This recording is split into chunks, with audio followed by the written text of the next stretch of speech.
Amigos, muy buenos días, un placer acompañarlos nuevamente hoy en la entrevista del Noticiero Televen. Soy Mauricio Cruz y hoy estaré con un importante doctor, justamente cardiólogo, el señor Elías Urbáez. Bienvenidos, Elías. Buenos días, muchas gracias por la invitación a su programa. Doctor, bueno, hay muchas personas que quizás no tomen con tanta consideración y con tanta importancia un elemento tan fundamental en el organismo como lo es el corazón.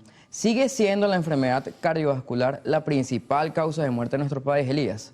Así es, no solamente en nuestro país, sino en todo el mundo. Es la primera causa de muerte y de morbilidad e inclusive genera problemas importantes a nivel de la salud pública. Bien, entonces de allí la importancia de tener conocimiento y sembrar conciencia en la población en relación a las patologías que tienen que ver con el corazón. Cuando habla de problemas importantes, ¿a qué se refiere? Y justamente, ¿cómo están ahorita los centros públicos? ¿Cómo están los privados? ¿Cómo está el personal? ¿Está realmente capacitado para atender a una persona que tenga alguna complicación? Quizás puede ser derivada de un problema cardiovascular. Bueno, tenemos que tener en cuenta que como es una, digamos, una condición o son condiciones que son muy frecuentes, necesitamos un personal multidisciplinario, competente, y afortunadamente en nuestro país se cuenta con profesionales en el área y relacionados afines que tienen los conocimientos para poder atender emergencias y hacer seguimiento y control de las patologías crónicas cardiovasculares, tanto en centros públicos como en centros privados. No obstante, no todos los centros públicos cuentan con especialistas en el área de cardiología. En centros privados también depende, pero generalmente siempre hay algún médico que está interconsultante o al llamado y puede orientar al residente, en este caso, en los centros públicos sobre todo, y en el área donde hay posgrados, generalmente pues hay una atención más profunda en relación a las patologías cardiovasculares. Entonces, a pesar de toda la situación relacionada con, en su momento, el hecho de mentes del área médica sobre todo, a pesar de las limitaciones que podamos tener en insumos e infraestructura, se le trata de dar la mejor atención posible a nuestros pacientes cardiovasculares. Entonces, sí hay, digamos, médicos que estamos preparados y podemos atender estas patologías. Los hay, pero ¿hay los suficientes, Elías? O sea, en cualquier centro público, dependiendo del tipo, ambulatorio, hospital, vamos a conseguir a un cardiólogo y tan elemental que es, porque si una persona está llegando de que está quizás con un preinfarto, un infarto que lo sacaron de su casa y lo llevaron al centro más cercano de su hogar, ¿hay en cualquier de estos centros públicos un especialista, un cardiólogo que pueda atender? No, cardiología es una subespecialidad y tampoco es algo de nuestro país. En el resto del mundo es así. Usted en otros países tiene que pasar por ciertos filtros para llegar, por ejemplo, a una consulta de cardiología.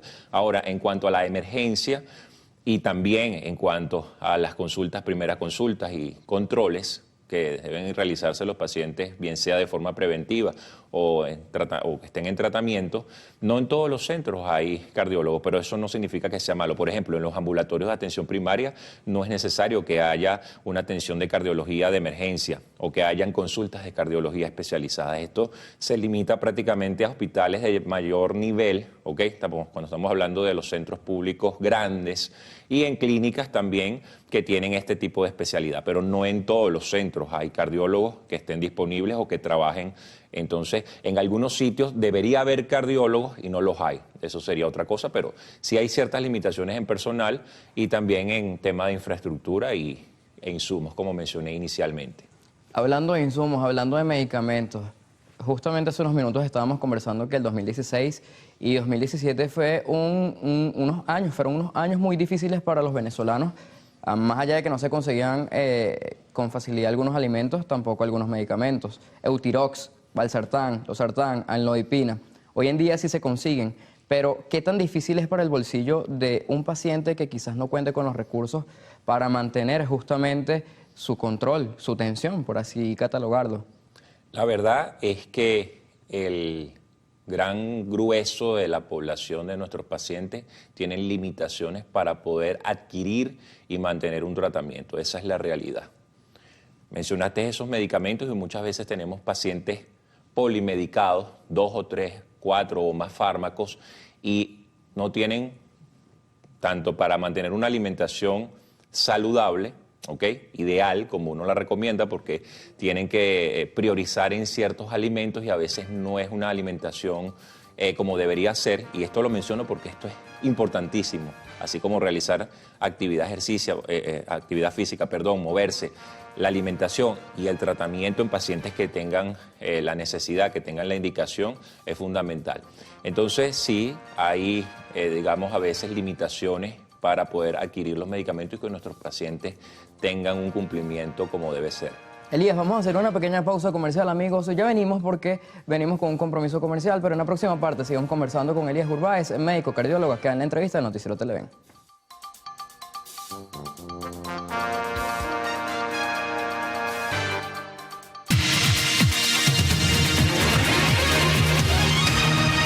Gracias por seguir en sintonía de Televen y en la entrevista en el noticiero, y justamente, bueno, continuaremos conversando con Elías Urbáez, el médico cardiólogo. Elías, venimos ahorita de diciembre, de excesos justamente en los alimentos, y tengo entendido que la grasa afecta muchísimo el organismo, te puede subir la tensión, te la puede bajar. ¿Qué recomienda usted? Habla de ejercitarse, los expertos hablan de ejercitarse, pero hay un elemento muy importante y es que recomiendan que no lo hagan antes de dormir, que más bien sea en horarios vespertinos, que sea muy temprano en la mañana. ¿Por qué, señor Elías? Bueno, en relación a las grasas, todo en exceso es malo, incluyendo las grasas. Las grasas son un macronutriente que son necesarios para el organismo. El punto es qué tipo de grasas y la cantidad de grasa, porque eso aporta una cantidad de calorías que cuando nos excedemos, allí vienen los efectos nocivos. Desde el punto de vista de lo que me preguntó en relación a la actividad física o el ejercicio, la actividad física, al moverse, va contrario al sedentarismo y las recomendaciones es de una caminata a paso moderado 3 a 5 veces a la semana, tratar de, cuando estamos en nuestro trabajo, hacer pausas activas, ¿okay? Hacer algún tipo de actividad de flexión, ejercicio aeróbico, que eso nos va a ayudar a tener una mejor elasticidad, a mejorar nuestra salud cardiovascular, a sentirnos mejor. Y desde el punto de vista del ejercicio, cuando nosotros nos ejercitamos, que vamos a hacer algún tipo de, valga la redundancia, ejercicio aeróbico, anaeróbico, cardiovascular, movernos, cargar pesas, por ejemplo, senderismo, etcétera, nosotros debemos, pues sí, establecer una rutina. Lo importante aquí es que sea sostenible en el tiempo, como parte de un hábito. El realizarlo muy tarde puede tener unos efectos, sobre todo en aquellos pacientes que tienen insomnio, porque hay una activación de nuestro sistema neurohormonal que puede hacer que se nos dificulte el sueño.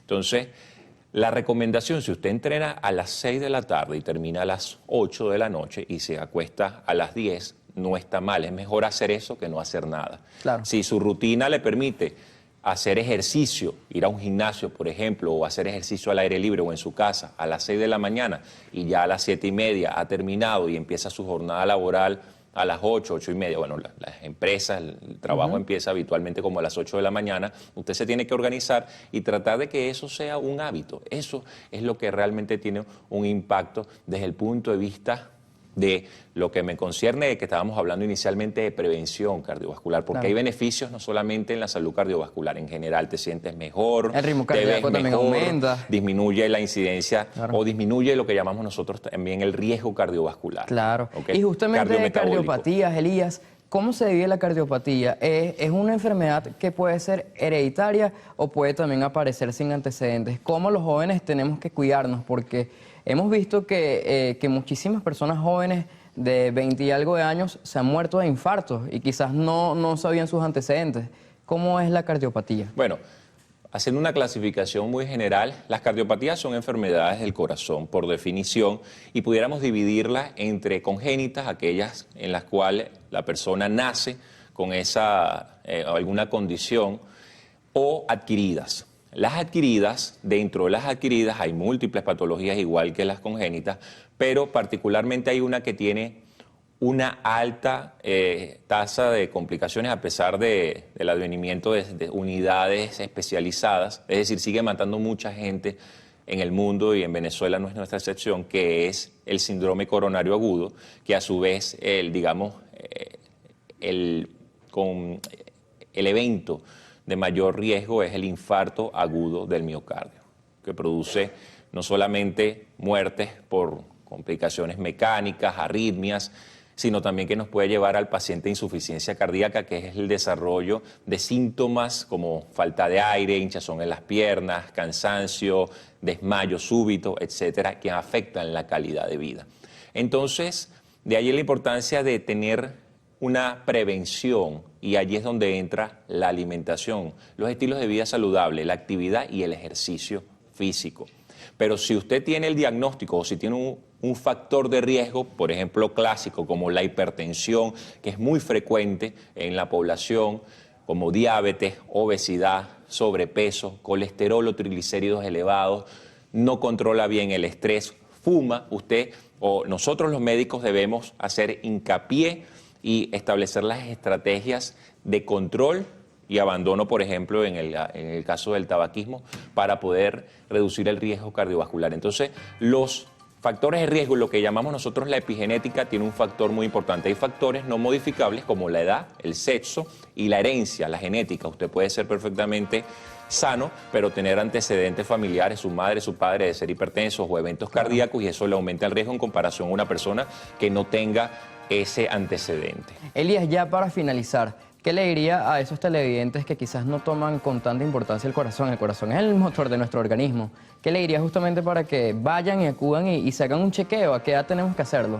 Bien, en líneas generales, un hombre mayor de 40 años, sin patología, sin antecedentes, debería ir a una consulta preventiva. Y una mujer ya en estado posmenopáusico, que eso puede ir en el orden de 50 a 55 años. Estamos hablando de personas sanas. Ahora, si usted tiene el diagnóstico o se está estudiando por la sospecha de alguna condición cardiovascular, debe acudir al médico y debe cumplir su tratamiento. Como mencionaste, cada vez más vemos personas jóvenes que tienen eventos agudos y que muchas veces no lo cuentan y llevan a un desenlace fatal. Así es, gracias, doctor. Bueno, conversamos esta mañana hoy con Elías Urbáez, médico cardiólogo. Muchísimas gracias por estar en sintonía de la entrevista en el Noticiero Televen, y sigan en sintonía de nuestra señal, porque en la próxima parte venimos con arte y espectáculo en lo actual.